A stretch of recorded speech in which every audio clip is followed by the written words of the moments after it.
Welcome back to the channel. We are going to do a little bit of a different video today. So we are going to actually talk about what is going on with Rivian right now. So if you don't know what Rivian is, they are a newly established EV electric truck company. So they're making what they're considered the first off-road all electric pickup truck, and then they're also making an SUV. They already started delivering late 2021. They're continuing deliveries, through this year and obviously moving forward. A couple of things that came out this week that I want to discuss and kind of put some perspective in because a lot of people were really upset. I wouldn't say happy, but I was actually quite sympathetic to the situation. So I want to get into that. I have both letters that the company sent to anybody who had a pre-order. So I kind of want to walk through those letters and I want to put some perspective into the situation. So let's walk through that. So I want to pull up the right now.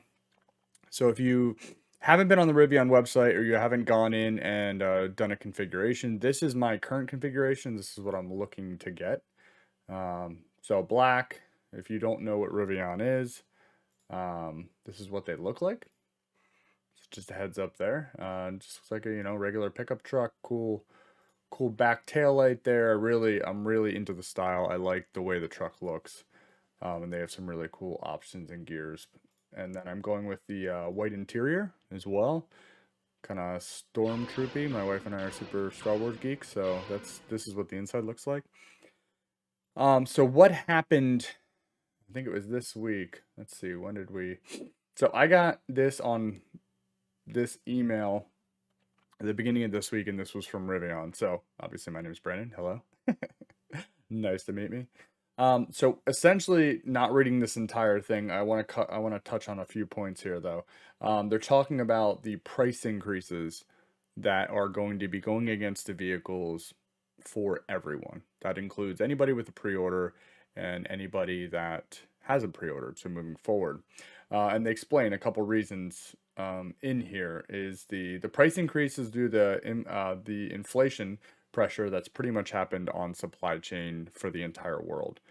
Um, Remain committed to offering compelling products, blah blah blah, and they talk about the different options that you're going to have moving forward, so that it'll be a lower cost option, so you don't have the you have different all-wheel drive motor options to help swallow the pill of the price increase.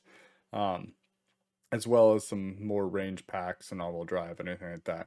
Anyway, so this was just a letter pretty much to send over that.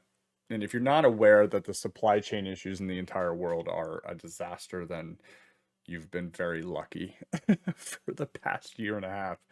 Um, I mean, you can look at car lots right now and see that there's almost no new inventory. There's a big reason for that. Microchips, steel prices, all kinds of things that go into making a vehicle are really expensive or impossible to find right now. So, I mean, there's entire parking lots full of Ford pickup trucks with no chips in them, and they're just sitting there waiting for chips. So, this was all around the supply chain issue. So, didn't really know what the cost increase because they didn't talk about it in here and what it was going to be until I had some time to actually go to my configuration. So when I went to my configuration, it was a $20,000 increase on my pre-order.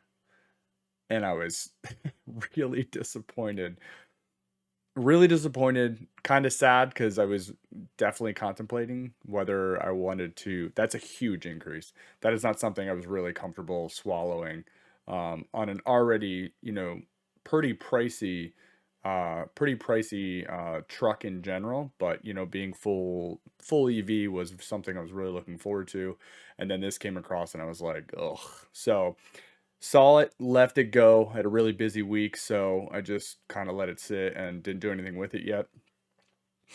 And then I was seeing quite a few articles coming up about people being very upset, obviously canceling their pre-orders in droves. So, which was really interesting. Was reading up on it. There's a huge Reddit community around Rivian in general. So, a little bit later, I think it was a day or two later, this email came to people with pre-orders, And there's a couple things I want to touch on here because I think it brings a lot of transparency to the company and to the leadership and what they're trying to do.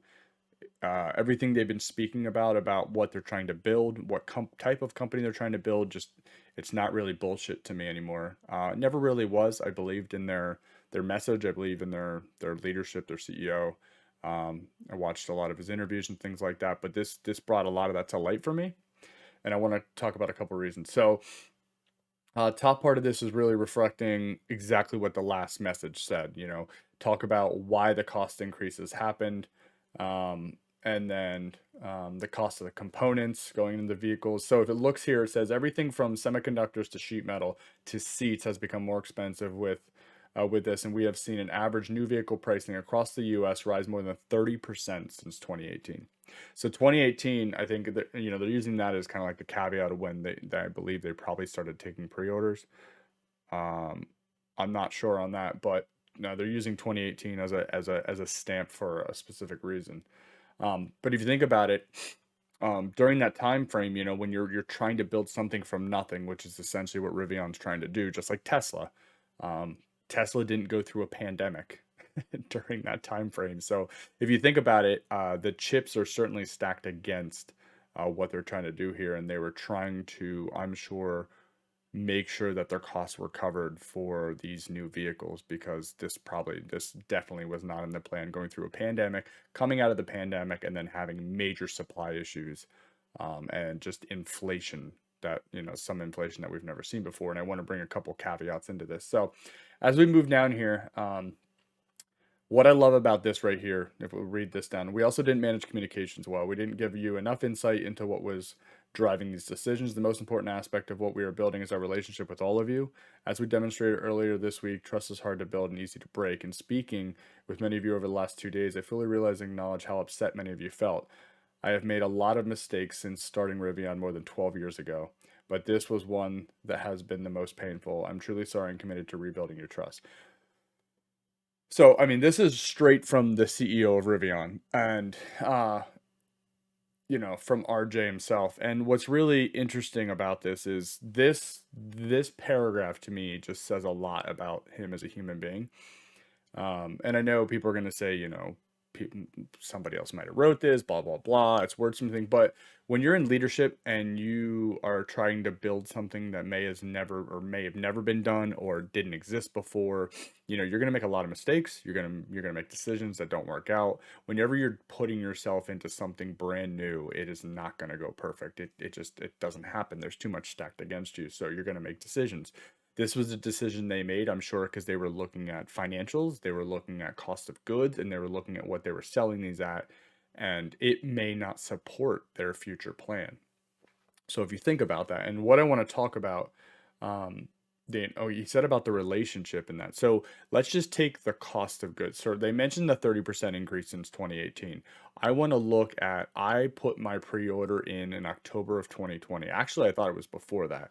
But when I actually pulled up my information and the pre-order itself, it was October of 2020. So I want to take something that's affecting everyone right now, which is gas prices. Gas prices in the US are gross. And I'm in Pennsylvania, so we're going to look at just Pennsylvania. So when you look at October of 2020, I want to look at gas prices during that time period. So right here, gas prices Pennsylvania on average were $2.49 a gallon. This letter came out this week, so I just took gas prices as of right now because it's within reason of what we're talking about. Gas prices right now are over $4. $1.50 per gallon when we're talking just regular gas in the time period that I had my pre-order. So what I want to talk about here, and we'll go back to the email. So when you're talking about inflation, they're talking about 30%. It's right in line with what the entire country, entire world is going through. And you take your metal costs, you take your semiconductors like they talked about, you talk about any of the microchips, you talk about all of that. It all adds into this 30% increase that they're talking about. So when you're a B2C or business to consumer industry or company,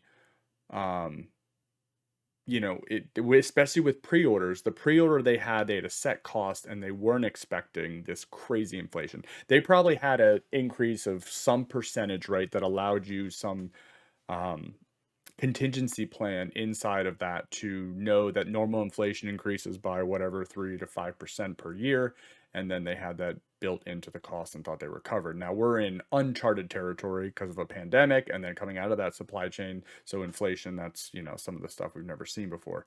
And so with that being said, how do you cover that cost?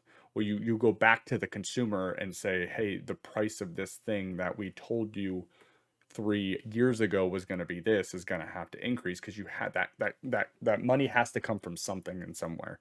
Um, where if you're in a B2B and you're in a contract, you have something called force majeure, which essentially is an unforeseeable circumstance that prevents someone from fulfilling a contract. So the pre-order technically isn't a contract, but like if you're in like construction and you have a contract for that and you have unforeseen things like a pandemic, like uncharted waters in inflation, unforeseen metal price increase, semiconductor increase, you name it, all that stuff that goes into that. Gas prices are through the roof.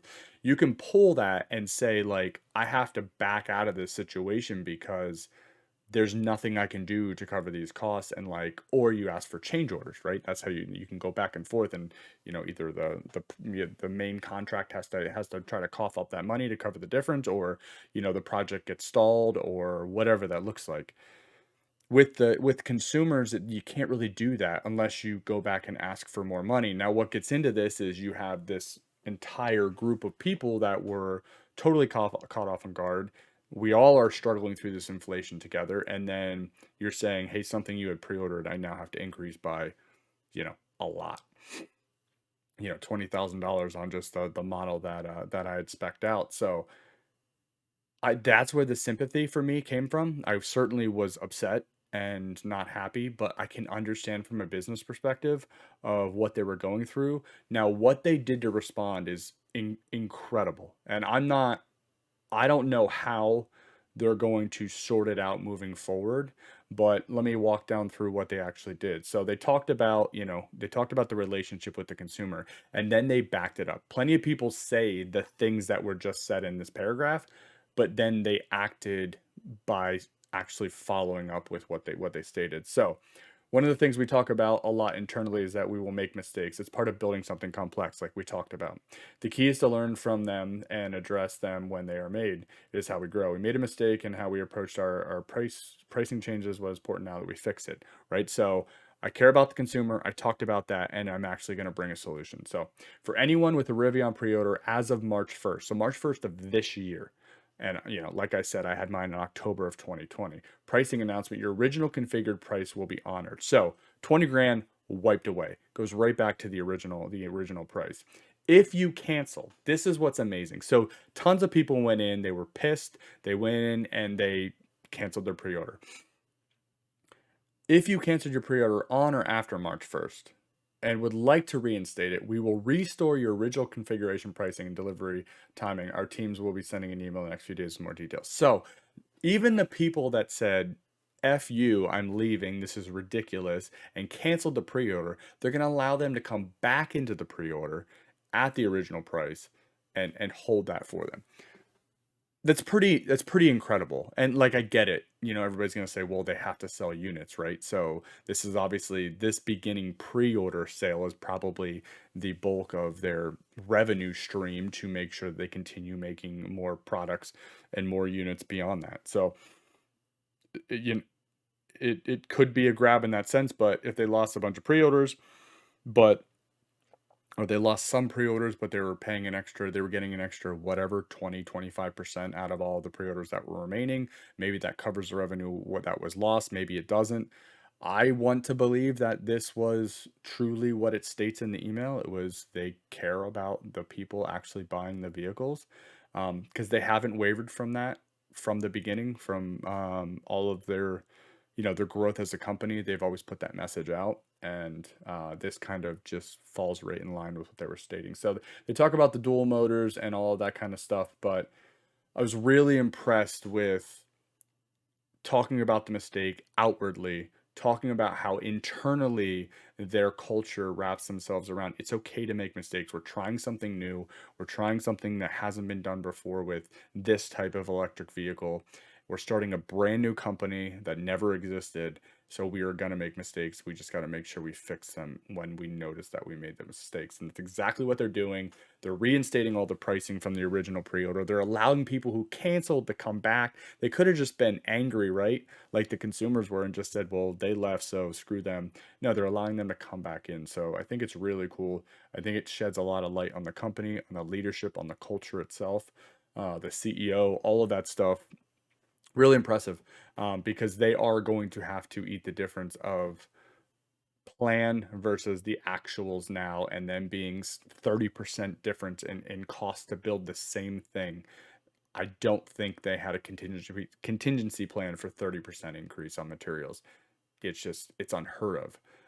Like I said, maybe 2 to 5% is normal inflation per year, but in the 30 range, I'm not sure what they're going to do or how they're going to find that money somewhere else, but they're not putting it back on the consumer at this point in time for pre-orders, which was really, really cool. Um, I hope this was helpful. I was really pumped when I got this email. I was sad when I got the first email, but the second one, like, it really made me think about the culture of the company and how excited I was to be able to, support them in the future. And I'm happy I'm gonna still be able to instill my plans. So if you have any questions about Rivian in general, I'm going to be doing, videos leading up as I'm going through the process of actually receiving my pre-order. Um, what it looks like, what it feels like to talk to the rep. But right now, I am still sitting with just my configuration online. I have everything set, and then I'm just receiving communication from them. I'm set to hopefully get a delivery. They said April, May time, so I'm only about hopefully a month or two out. And then as I get into that, I will certainly be doing reviews on what the whole experience is, and then lots of reviews on the vehicle itself and living with an electric pickup truck and all that kind of stuff. So if you have any questions or you want any insight on Rivian itself or any of this stuff, certainly leave them in the comments. I know this is a little bit of a different video, but I was very impressed with how they handled this situation. So I hope that the good side of the message gets out to the people who may not have heard the whole story. So that's it, and we will catch you on the next video. Thanks.